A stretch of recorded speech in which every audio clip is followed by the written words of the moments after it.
Saya pernah baca ada panduan PBB, spesifiknya UNESCO, soal bagaimana melawan intoleransi. Teman-teman juga bisa cari nanti. Ada 5 hal sesungguhnya yang bisa kita lakukan untuk melawan intoleransi. Mudah-mudahan saya nggak lupa. Yang pertama, melawan intoleransi tentunya dengan cara hukum dan penegakannya. Dan itu tanggung jawab negara.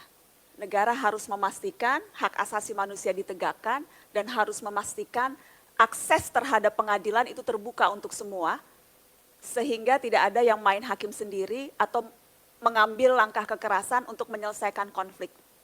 Itu yang pertama. Yang kedua, melawan intoleransi dengan pendidikan. Ya, hukum itu penting, tapi pendidikan itu akan menjadi sangat powerful. Dan pendidikan itu harus dimulai sejak usia dini. Intoleransi itu muncul kenapa sih? Karena takut, tidak tahu, tidak terbiasa dengan orang yang berbeda.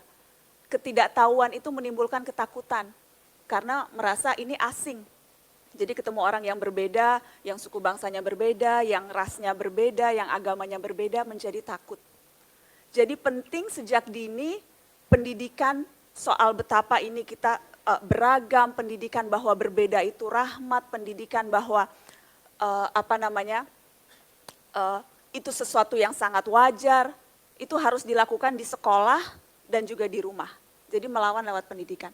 Yang kedua, melawan intoleransi lewat dibukanya akses informasi. Karena yang berbahaya adalah jika intoleransi itu digunakan untuk memanipulasi publik untuk kepentingan individu atau kelompok, kepentingan apapun, bisa kepentingan politik, bisa kepentingan yang lain. Dan itu sangat mudah terjadi kok. Statistik dibohongi, argumennya keliru, memanipulasi opini lewat fakta yang sengaja dikaburkan. Jadi penting untuk memastikan kita punya saluran pers yang bebas dan bertanggung jawab, yang bisa menunjukkan ke publik mana yang informasi sampah. Sekarang banyak virus dusta di mana-mana, hoax, ya nggak sih? Dan mana yang fakta. Yang kemudian juga perlu adalah mana yang fakta, mana yang opini. Terkadang orang nggak bisa membedakan, ini fakta atau ini pendapat orang ya. Jadi sekali lagi itu yang ketiga, melawan intoleransi lewat akses informasi. Yang keempat kalau saya tidak salah itu lewat kesadaran individu. Karena intoleransi masyarakat itu kan intoleransi anggota-anggotanya. Jadi kita harus melihat dari dalam diri, kita ini toleran nggak ya? Apakah kita kalau ketemu orang yang berbeda itu justru merasa ingin tahu atau menutup diri? Kita bisa membedakan nggak ya situasi-situasi rasis? Kita kita punya sensitivitas tidak untuk sadar kita ini toleran atau tidak? Jadi kesadaran individu itu juga penting. Yang keempat atau yang kelima tadi, yang kelima ya. Yang kelima kalau saya tidak salah di UNESCO itu bilang melawan intoleransi lewat aksi lokal. Karena ya teman-teman, sekarang tantangannya global, tapi seringkali solusinya lokal.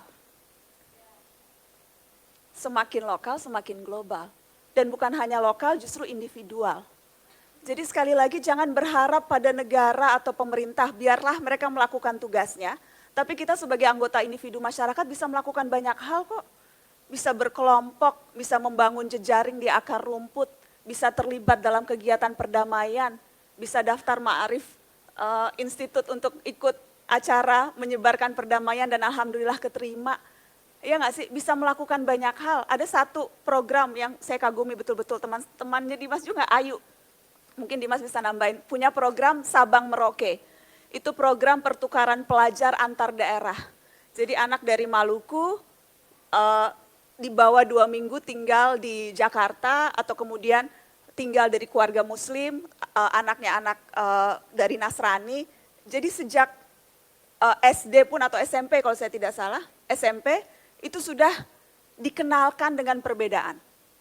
Jadi sekali lagi, ya negara punya tanggung jawab, tapi solusi-solusi yang bisa kita lakukan sebagai individu, sebagai warga negara, bukan sebagai aparat negara. Warga negara punya kekuasaan yang sangat besar juga kok, apalagi kalau kita berkumpul, apalagi kalau kita menyatukan suara, Apalagi kalau kita berbaris dengan genderang dan palu, tidak ada yang bisa menghentikan warga negara yang memang peduli dan cinta pada tanah airnya.